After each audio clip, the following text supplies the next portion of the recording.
श्वेता, तुमने सब सामान पैक तो कर लिया ना? अच्छे से देख लो कुछ छूटा तो नहीं। और वो मम्मी की दवाई और पिताजी के गरम मोजे भी जरूर रख देना। और मम्मी के लिए वो खट्टी मीठी गोली जो वो खाने के बाद खाती हैं, वो भी संभाल कर रख देना। ऑफिस से अरुण ने फोन पर अपनी पत्नी से कहा, हाँ अरुण, मैंने सब अच्छे से रख दिया है। फिर भी कुछ सामान छूट भी गया तो कोई बात नहीं, वहाँ भी सब मिलता है। वैसे भी मम्मी जी और पिताजी वहाँ इतने लोगों के साथ रहेंगे तो कुछ चीजें आपस में भी शेयर कर लेंगे। उन्हें वहाँ कोई तकलीफ नहीं होगी। तुम बेकार में ही इतनी चिंता कर रहे हो। श्वेता तुनक कर बोली तो अरुण की बोलती बंद हो गई। अच्छा, मैं शाम को घर आता हूँ और कल सुबह इन्हें छोड़ आएंगे। वैसे भी अपने 7 दिन बाद की टिकट है। सारा घर समेटने में और सामान बेचने में समय तो लग ही जाएगा। श्वेता ने फोन रख दिया। वो चुपचाप अपने सास ससुर के कमरे में चाय लेकर गई। दोनों बहुत ही वृद्ध और बीमार थे। उनसे ज्यादा बोला भी नहीं जाता था। एक बार कहीं बैठ गए तो बैठ ही गए, जल्दी से उठ भी नहीं पाते थे। राम सेवक जी 80 के पार हो गए और रेवती जी 75 के पार थी। अब बुढ़ापे में दोनों ही एक दूसरे के सहारे थे। राम सेवक जी को दमे की बीमारी थी और रेवती जी डायबिटीज की मरीज थी। दोनों ही बस दवाओं के सहारे अपने दिन गुजार रहे थे। दोनों का एक ही बेटा है, अरुण, जो शादी के 15 साल बाद हुआ था। और जब तक अरुण बड़ा हुआ वो दोनों काफी बड़े हो चुके थे। शादी के इतने साल बाद मिले संतान सुख से दोनों बहुत खुश थे। रेवती जी अपने बेटे को पलकों पर बिठा कर रखती थी। उसके मुंह खोलने की देर होती थी और उसके मांग की हर वो चीज हाजिर हो जाती थी। वो शुरू से ही पढ़ने में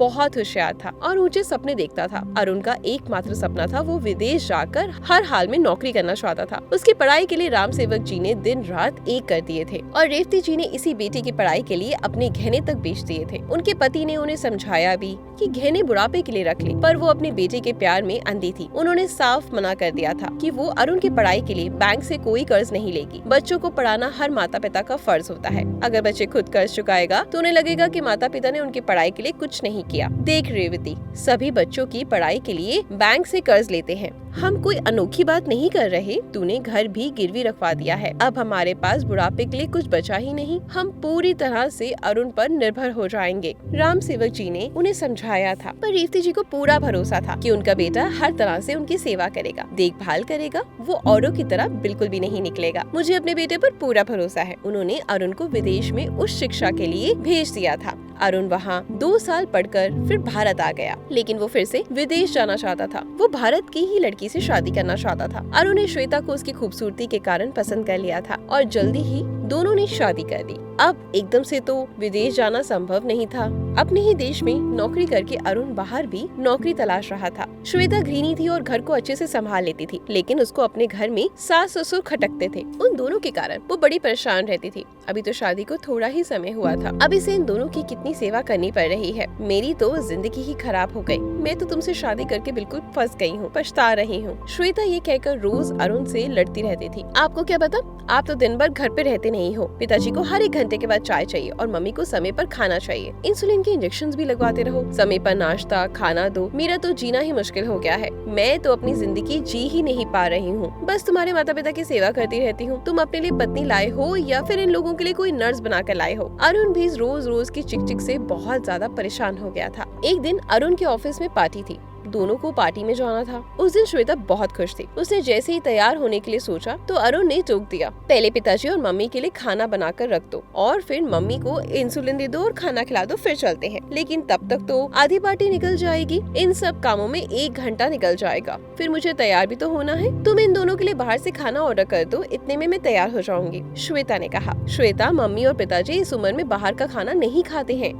हमें पार्टी में थोड़ा देर से चले जाएंगे। अरुण ने बहुत समझाया तो वो विफर पड़ी। तुम अकेले ही चले जाओ, अब मैं तुम्हारे साथ में नहीं जाने वाली। मेरी तो जिंदगी ही खराब हो गई है। कोई खुशी मेरे जीवन में है ही नहीं। तुम अपनी मम्मी पापा की सेवा करवाने के लिए तो मुझे ब्याह कर लेकर आए हो। बहू की बातें सुनकर दोनों बहुत दुखी हुए। पर बुढ़ापे में आदमी इतना लाचार हो जाता है कि अपनी ही संतान से कुछ नहीं कह पाता। उस दिन श्वेता सचमुच पार्टी में नहीं गई और रूठ कर बैठ गई। अब अरुण को उसे मनाना मुश्किल हो गया था। तुम अपने माता पिता को कहीं और क्यों नहीं छोड़ देते, श्वेता ने गुस्से में कहा। अरुण को श्वेता के मुंह से ऐसे शब्द की बिल्कुल भी उम्मीद नहीं थी। ये तुम क्या कह रही हो? उनका एकमात्र मैं ही सहारा हूँ और तुम उन्हें भी छोड़ने को कह रही हो? वो बूढ़े बीमार और लाचार है। भला कोई बेटा ऐसे थोड़ी करता है। लोग, समाज और रिश्तेदार क्या कहेंगे? तुमको रिश्तेदारों की पड़ी है, अपने माता पिता की पड़ी है और जिस लड़की को तुम शादी कर लेकर आए हो उसका क्या? उसका जरा सोचा है? कोई चिंता ही नहीं तुम्हें तो। शादी के बाद हम हनीमून पर नहीं गए, किसी रिश्तेदार के घर पर नहीं गए, कभी मूवी देखने भी नहीं गए, होटल में खाना खाना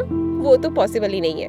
मैं ये सब बर्दाश्त कर रही हूँ, लेकिन अब और नहीं कर सकती। मुझे इन दोनों से मुक्ति चाहिए या फिर तुम मुझे मुक्त कर दो। श्वेता की बातें सुनकर अरुण चुप हो गया। उससे कुछ कहते नहीं बन रहा था। तुम विदेश में नौकरी ढूंढ रहे हो ना, तो तुम्हारी नौकरी मिलते ही हम दोनों वहाँ चले जाएंगे। तब तक तुम इन दोनों के रहने का दूसरा ठिकाना ढूंढ लो। श्वेता ने अपनी बात पूरी करी। आज घर में सन्नाटा था, खाना भी नहीं बना था। राम सेवक जी और रेवती जी घर में हो रही हर बात से अनजान नहीं थे। वो बेटी की मजबूरी समझ रहे थे, पर वो क्या कर सकते थे। वो भी तो मजबूर थे। शादी के इतने सालों बाद ईश्वर ने संतान दी और उसी संतान पर अब उनका कोई हक नहीं है। शादी के बाद क्यों बेटों पर कोई हक नहीं रहता? वो कैसे कहते हैं कि हमें तो तेरे साथ ही रहना है, अभी तो तेरे बच्चे का सुख देखना है। इन बूढ़ी आंखों को बहुत कुछ देखना बाकी है। अगली सुबह अरुण ऑफिस चला जाता है। वहाँ लैपटॉप पर मेल चेक करता है तो देखता है तो उसकी विदेश में नौकरी पक्की हो गई है। कंपनी वाले अच्छा पैकेज भी दे रहे हैं। वो बहुत खुश हो जाता है क्योंकि उसका सपना पूरा हो गया था। घर पर श्वेता को फोन करके खुशखबरी देता है तो श्वेता का चेहरा भी बहुत अच्छे से खिल जाता है और वो ये सोचकर खुश हो जाते हैं कि अब उसे सास ससुर की सेवा से मुक्ति मिल जाएगी। शाम को घर आते वक्त अरुण मिठाई का डब्बा लेकर आता है और अपने माता पिता को एक खुशखबरी देता है। दोनों उसे बहुत आशीर्वाद देते हैं और दोनों की आंखों में आंसू आ जाते हैं। ये आंसू खुशी के कम और गम के ज्यादा थे। बेटी की प्रगति से वो खुश तो थे, पर उससे दूर होने की उन्हें बहुत ज्यादा गम था। उन्हें पता था बेटे बहू उन्हें छोड़कर चले जाएंगे। श्वेता आज बहुत खुश थी और सब रिश्तेदारों को फोन करके ये शुभ समाचार सुना रही थी। अभी अरुण के जाने में 1 महीना बाकी था और श्वेता ने जाने के लिए पैकिंग शुरू भी कर दी थी। मम्मी पिताजी अपने घर में कितना कबाड़ इकट्ठा कर रखा है। उफ,